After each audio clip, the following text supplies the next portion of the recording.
সেই দিন ছিল পয়লা বৈশাখ। পয়লা বৈশাখ মানে প্রত্যেকটি বাঙালি পরিবারে এক বিশেষ দিন।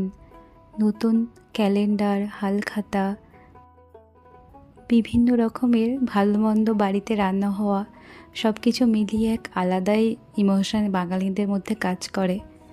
এখানে তো সেরকম বাঙালি থাকে না, সেই জন্য পয়লা বৈশাখটা সেভাবে বুঝতে পারিনি। ইচ্ছে ছিল পিঠে করার, কিন্তু এখানে তো নারকেল সেরকম ভালো পাওয়া যায় না, তাই ভাবলাম তার বিকল্প হিসেবে লুচি বানিয়ে নিতে পারি। লুচি তো বাঙালি খেতে খুব ভালোই বাসে, আমরাও খুব ভালোবাসি লুচি খেতে। লুচির সাথে ঘুগনি হলে খুব ভালো হতো, কিন্তু মটর ভেজাতে মনে ছিল না, তাই ভাবলাম আলু ভাজা করে নিই। কথা বলতে বলতে আমার লুচি ভাজা হয়ে গেছে প্রায়। এবার আমি আলু ভাজা করব।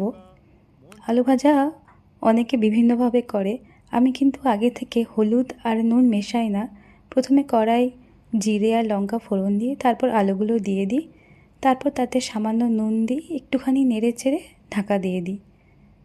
তারপর যখন আলুগুলো প্রায় সেদ্ধ হয়ে যায়, তার উপরে হলুদ গুঁড়ো ছড়িয়ে দিয়ে একটু নাড়াচাড়া করলেই আলু ভাজা রেডি। অনেকে ভাবে হলুদের কাঁচা গন্ধ ওঠে, এইভাবে আলু ভাজা করলে কাঁচা গন্ধও ওঠে না, আর কড়াতে আলু ভাজা জ্বলেও যায় না। আজকে লুচি আলু ভাজা